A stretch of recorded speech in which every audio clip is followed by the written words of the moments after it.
Para comenzar, te propongo un juego. ¿Te suenan estos títulos de novelas? Colmillo Blanco, Memorias de África, La Isla del Tesoro. ¿Sabes quién escribió cada una? Te voy a dar 3 nombres.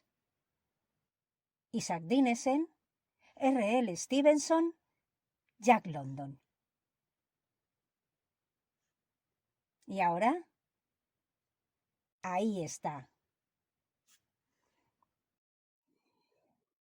A lo largo de 3 vídeos voy a contar la vida de 2 escritores y una escritora que tuvieron una vida apasionante. También compartiré fragmentos de sus obras. ¿De quién hablamos? De Jack London, que nació en Estados Unidos, de Isak Dinesen, es el seudónimo de Karen Blixen, nacida en Dinamarca, y de Robert Louis Stevenson, que nació en Escocia. Como si de una novela se tratara, al adentrarnos en la vida de estos 3 escritores tan geniales, bien podríamos componer una historia de aventuras, tragedias, luchas, esfuerzos, entusiasmos. Pero por encima de todo, estaríamos ante una historia de arañar vida a la vida en cada momento. Sus vidas no se parecen, tampoco sus obras.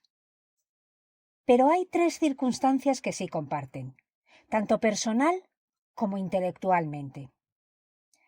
La primera es que vivieron de un modo intenso. La segunda es que la enfermedad les acompañó durante casi toda su vida. Y la tercera es que su escritura ha trascendido más allá de la época que les tocó vivir.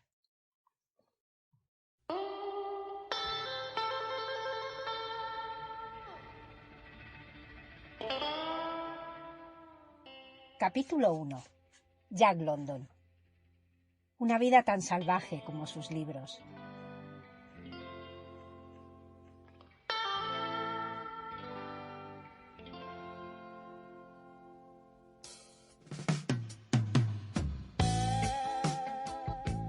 Fue un nómada sin blanca que, tras haber trabajado de marinero, pirata y buscador de oro, se convirtió en una estrella literaria hasta que los excesos de la aventura le pasaron factura.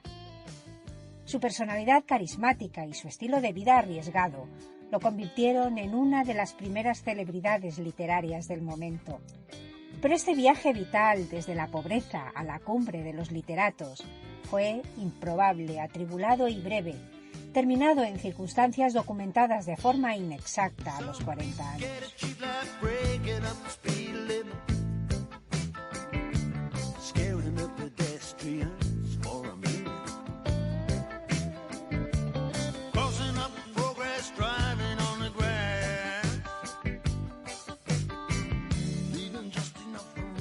De Jack London, nacido en San Francisco en 1876 con el nombre de John Griffith Cheney, se podría decir que su vida de aventura comenzó en el mismo momento en que vino al mundo. Así me lo parece, pues era hijo de la profesora de música y espiritista Flora Wellman y del astrólogo itinerante William Cheney, aunque esto último no se puede afirmar totalmente, ya que Cheney negó su paternidad y se marchó antes de que naciera el futuro escritor. El apellido de London se debe a su padrastro John London, con quien su madre se casó. También decidió cambiarse el nombre por Jack.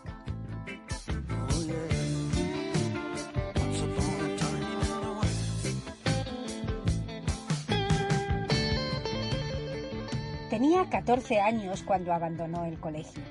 Comenzó a ganarse la vida en la bahía de San Francisco con toda serie de trabajos de subsistencia que resultaban extenuantes, entre ellos como pirata de ostras, un delito castigable con pena de cárcel, y también, irónicamente, con la patrulla pesquera gubernamental. Con estos oficios, London se convertiría en un marinero tenaz, y en 1893 se incorporó al buque de caza de focas Sophie Sutherland, con dirección a Japón. Tenía 17 años.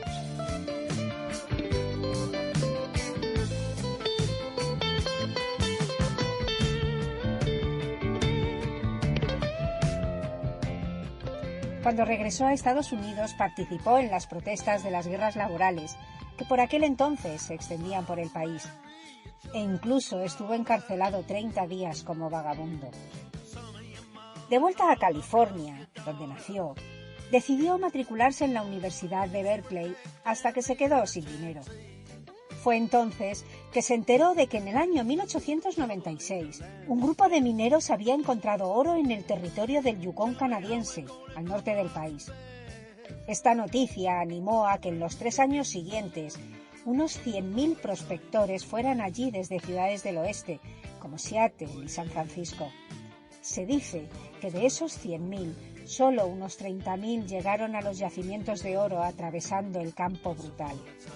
Entre ellos, Jack London.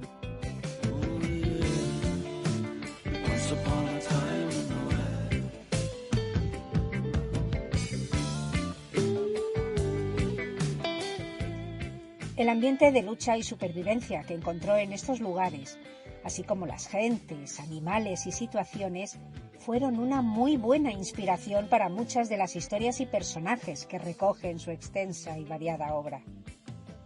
Todo le valía. También los perros que acompañaban a muchos de esos buscadores de oro. Uno en concreto, mezcla de San Bernardo y Collie, llamado Jack, que pertenecía a 2 hermanos que le permitieron a London acampar junto a su cabaña, fue el que convirtió en protagonista de su primera novela, La llamada de lo salvaje, de 1903, con el nombre de Book, novela que se convirtió inmediatamente en éxito de ventas. El dueño del perro, Marshall Bond, escribiría que su inquilino veía y apreciaba enseguida los rasgos exquisitos y los honraba tanto en un perro como lo haría en un hombre.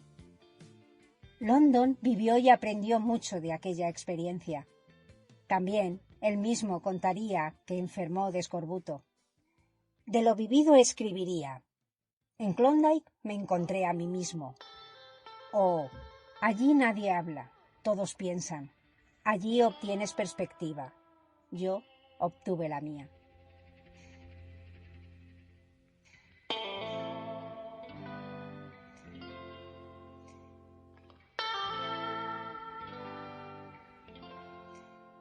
Hasta aquí hemos llegado al año 1903, cuando se declara como escritor de éxito. Tenía 26 años. Repito, 26 años. Hasta los 40 en que murió, muchas más cosas son las que hizo. Contaré algunas. Se casó y tuvo 2 hijas. Se embarcó como corresponsal de guerra para el periódico San Francisco Examiner en el conflicto ruso-japonés, viajando a Japón junto a otros periodistas y mostrando también como periodista sus excelentes cualidades. No mostraba ningún reparo en infiltrarse en distintos ambientes para poder obtener una buena historia, ya fuera real o novelada. Se casó por segunda vez en 1904. En 1906, con unos ingresos fijos y con fama mundial, encargó una pequeña embarcación a la que llamó Snark. El modo en que se llevó a cabo este encargo puede dar una idea de la actitud aventurera de Jack London, ya que sobre un precio inflado de su construcción, solo contestó: firme los cheques y reuní el dinero. Con el Snark y su segunda esposa intentó llevar a cabo un viaje por mar por el mundo, del que saldría el reportaje El crucero del Snark y sus cuentos de los mares del sur, ambas obras publicadas en 1911. Esta aventura por mar acabó prematuramente en Australia, cuando London contrajo pian, una enfermedad cutánea contagiosa. Por la fiebre, la descamación de la piel, el rápido engrosamiento de las uñas y la psoriasis, se temía que padeciera lepra. Pasó 5 semanas en un hospital australiano, seguidas de 5 meses de convalecencia en un hotel. Solo se curaría tras regresar a California.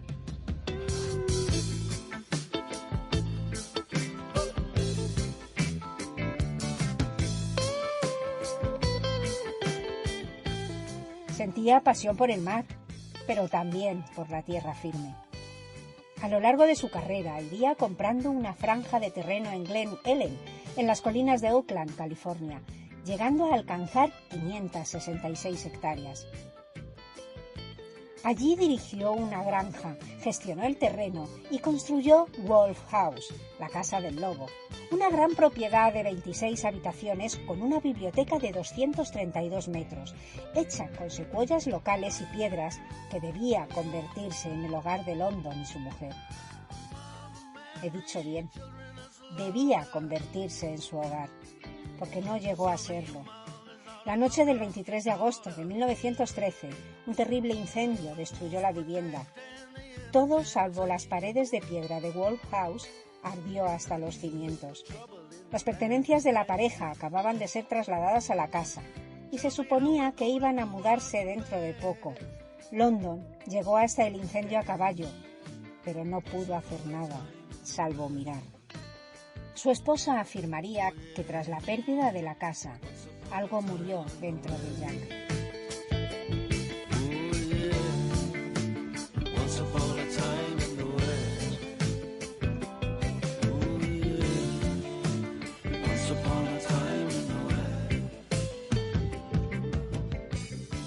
Además de todo esto, escribió 47 libros en 17 años, sin contar los muchos artículos y relatos breves que desarrolló durante su actividad periodística. Con su escritura ganó mucho dinero. Con su forma de vida, perdió mucho dinero. Muchos consideraban que el método de escritura riguroso y autoimpuesto de London, un mínimo de 1000 palabras al día, se debía a la necesidad y no al deseo de hacerlo. Eso sí, pocos cuestionan que London tuviera problemas para cumplirlo.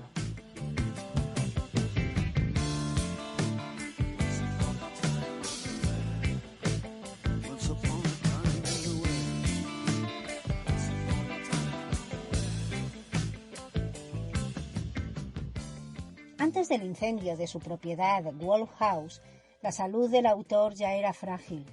Además de haber sido fumador durante toda su vida, su aventura a la búsqueda de oro había asestado un duro golpe a su complexión. Eso, unido a la ya mencionada afección cutánea que sufrió en Australia y a su hábito de beber, adquirido a bordo de los barcos en los mares fríos y en los salones de Dawson City, le pasaron factura. Se cree que el cloruro de mercurio tóxico que usó para salvar las lesiones cutáneas podría haber provocado la insuficiencia renal que le acortó la vida. Jack London falleció en noviembre de 1916 en su rancho de California a los 40 años.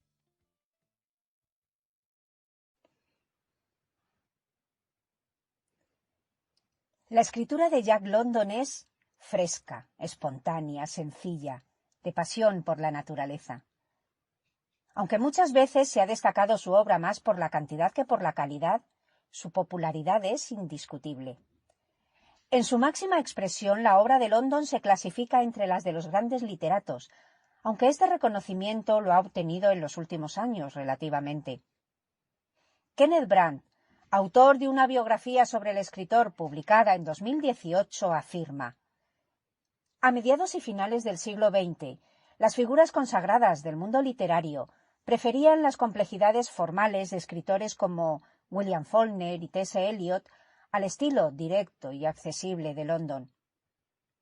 Pero más recientemente, su erudición ha florecido conforme los críticos se han interesado más por la raza, la clase, el género, el medioambientalismo y los estudios animales, temas sobre los que escribió una y otra vez.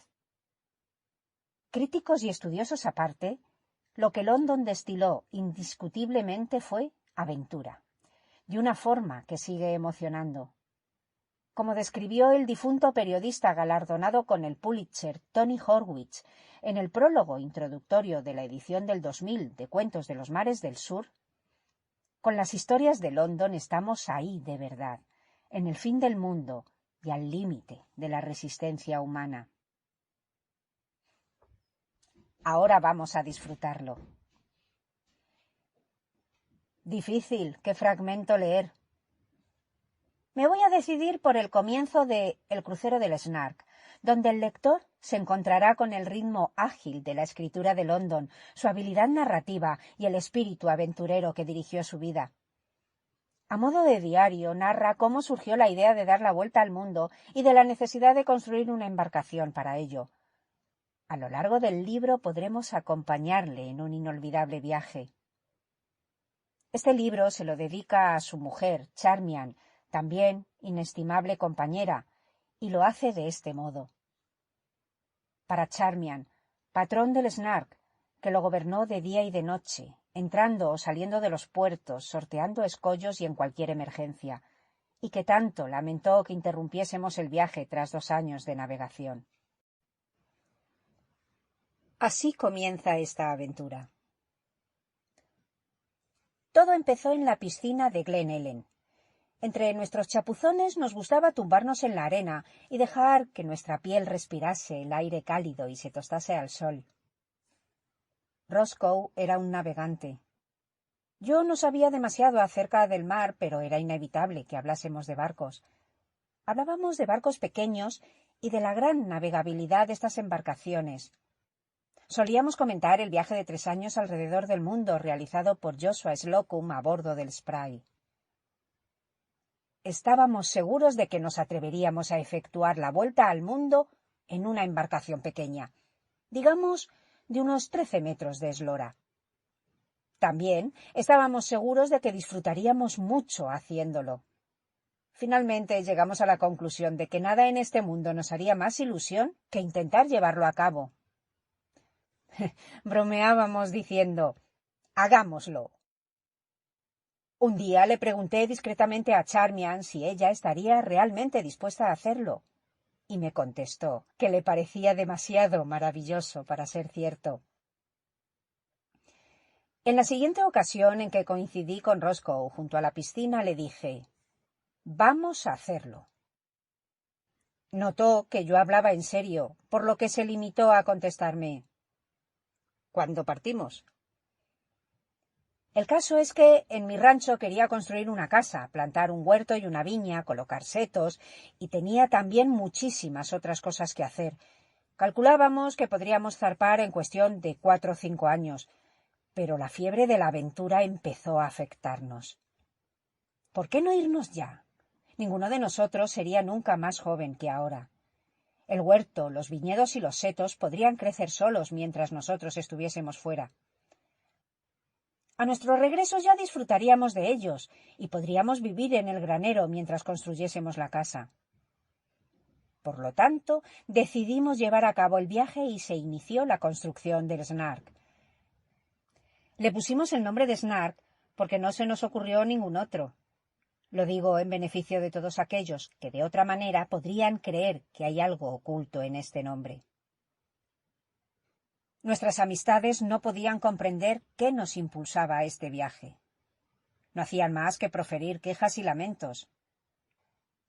Nada podía hacerles entender que lo que hacíamos era dejarnos llevar por la inercia, que para nosotros era más fácil sucumbir a la atracción del mar y surcarlo en una pequeña embarcación que quedarnos en tierra firme, de la misma forma que para ellos era más sencillo quedarse en tierra que lanzarse a la mar.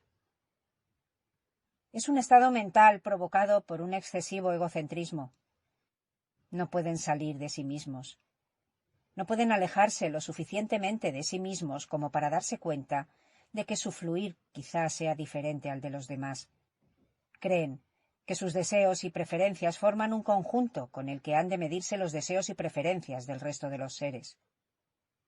Esto es injusto, y yo así se lo digo, pero no pueden apartarse lo suficiente de sus propios miserables egos como para llegar a oírme. Creen que estoy loco, por lo tanto, les soy simpático. Es una situación que ya me es familiar.